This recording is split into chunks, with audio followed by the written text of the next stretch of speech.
Happy Friday. I'm Jennifer from the Somerset County Family Community Health Science Department, and I'm here on this cold, snowy day in my kitchen making something warm and classic and super simple that your family will love, homemade granola. You're going to see how simple this is. You can what's fun about making this is just the add-ins that you're going to add in. Good morning. Okay, so I have a large bowl and I have a container of old-fashioned oats. So what's great about this recipe, I'm going to include it in the comments, it's basic. If you want to make a bigger batch, you can just double everything up. So if you have a big family, you can have a big batch. We're just going to use one sheet pan today. So I've preheated my oven at 300 degrees and put a nice big layer of parchment paper on my sheet pan. We're going to use 2 cups of old-fashioned oats. So if you double it, then you just use 2 baking sheets. I have measurements in the recipe, but again, this is so giving. You can do heapings a little bit more depending on your taste. Okay, so these are the dry ingredients. 2 cups of the old-fashioned oats, and then some nuts. I love these almond slivers. They're great to have in your pantry if you like to do baking. They're great with the classic string beans. If you have kids and you like to do food art, that is a fun shape. So I'm going to do a 1/2 cup of oats, almonds. And then the pecans, I like this because it's just a different color, it's just a different texture. I'm going to dump 1/2 cup on my cutting board because these are pretty big. I'm not going to dice them up small, but I'm just going to give it a rough chop so that they're kind of like in half, just a little bit of smaller pieces. They're still going to be big in the granola, but I just didn't want them gigantic. If you want big chunks, you don't have to cut them in half, but I just loosely kind of chop them. Okay, so we have sliced almonds and pecans. If you like walnuts, you can add walnuts. They're great for the omega-3s. Pistachios would be great in here. So whatever nut combination that you like. We're gonna let this sit. I'm gonna bring you over here to my stove where we're going to make the liquid. Okay, so I have my saucepan that I'm heating. I should turn the light on here. You can see me better. Okay, so, and again, you can use kind of what flavors you like, what things you have in the pantry. You're going to either use butter. I had coconut oil in my pantry, so I'm going to use coconut oil instead of butter. So I'm going to use a little, the recipe that I adapted this from said 4 tablespoons. I'm going to use 3 tablespoons. So it's like 3 to 4, we'll say, which is a little bit shy of 1/4 cup.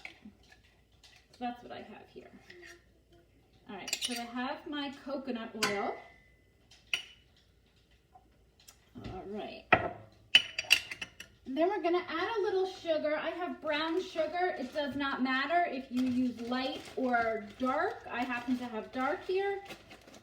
And this is nice and soft. Here is a fun hack. If you have your brown sugar and it's hard as a rock, it's still good. You can save it. Just take a piece of bread, put the bread in your bag and seal it up. The moisture from the bread will bring moisture back to your sugar and bring it back to life.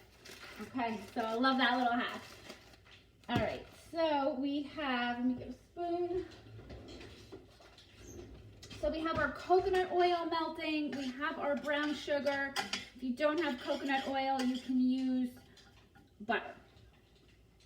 Okay, then we're gonna add just a 1/2 teaspoon of salt.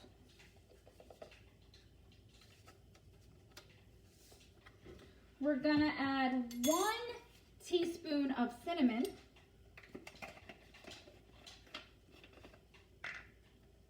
Make that on low there. I like a lot of cinnamon. And we're gonna add 1 teaspoon of vanilla extract. Okay, that sizzle. Everything is starting to blend. Okay, and then the last ingredient we're gonna add is a little bit more sweetness, natural sweetness. I'm using honey. I'm gonna do 2 tablespoons of honey. Oh, this is nice local honey.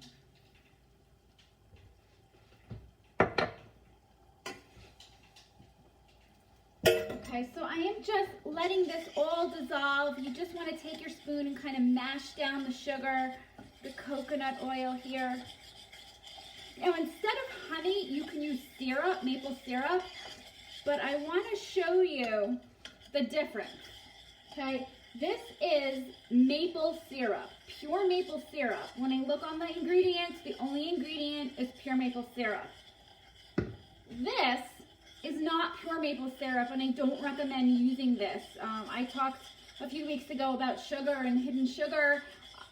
If you look at the label of a syrup like this, the first ingredient is high fructose corn syrup, water, a whole bunch of other ingredients, artificial flavors.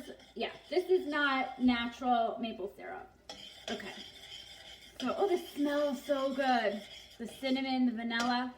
Okay, I'm just gonna take that off the heat and let that rest. I'm gonna bring you back over here where we're gonna put it all together. Okay, so I have my oats and I have my nuts. All right, now what we're gonna do is take our liquid and just pour it over the oats and get every last gooey drop here. And then just give it a gentle mix. You want to just coat all the oats and all the nuts. Just gently coat.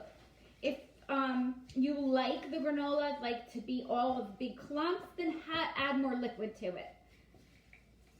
So again, that's what I like this recipe. It's just a basic recipe that you can go off of and totally have fun in the kitchen and use your creativity. Okay, so we have our parchment paper. I'm going to put this nice and flat. You just want to spread it out. Right, just spread it all out evenly so every bit is going to get toasted. Okay, so my oven was heated up at 300 degrees. Okay, now just notice I used a really big piece of parchment paper because when this comes out of the oven and it cools, okay, the easiest way to get it out is you just grab the parchment papers by the ends, fold it up, and then dump it into your bowl. Okay, so that's why you want a nice big piece of parchment paper. So what you're going to do is put it in your oven for about 10 minutes, all right, and let it bake. Then take it out of the oven, and this is where then you're going to add your dried fruit. I have golden raisins here. You'd add a half a cup of golden raisins, or if you have dried apricots, dried cherries, mangoes, dates, whatever you want, cut them up into bite-sized pieces. Flaked coconut would also be great. You can add that in at that point, stir it up, give everything up a nice mix, flatten it out on your pan, put it back in the oven for another 10 to 15 minutes. And then take it out and let it cool. And as it cools, it will harden. So I'm gonna put this in my oven.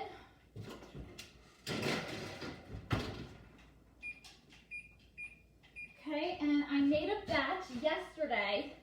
And I have it stored in an airtight container. If you keep it in an airtight container, it'll last 2 weeks. But I use the same ingredients, the pecans that I chopped, the golden raisins, the sliced almonds. So you can just see it's all like crunchy. Now I did actually this morning, I had some yogurt and I sprinkled a handful of the granola on top of my yogurt. If you're making ice cream sundaes, that's a great topping. Even if you have a bowl of instant oatmeal, you can put a scoop of this granola on top and make it extra crunchy. Or just a handful of snack. You want to make homemade trail mix. So there's so many ways that you can use this. If you're making a big batch, right, and you want to, just think about, making something for someone special, some of your family or friends or neighbors, you can put them in cute little jars or even little baggies, thinking of you, here's some homemade granola. So there's a lot that you can do with it. Let's see if you made a comment here. Okay, good morning, Chris. Yes, dried cranberries. Love dried cranberries. And this was interesting because when I ever use raisins, we always buy like the black raisins. And my husband was like, golden raisins. And he liked the taste of it. It just seemed a little bit lighter. So that's the classic recipe. I will post it in the comments. Have fun, be creative. Come back and share what creations you made with your granola. Stay warm today. Have a wonderful weekend.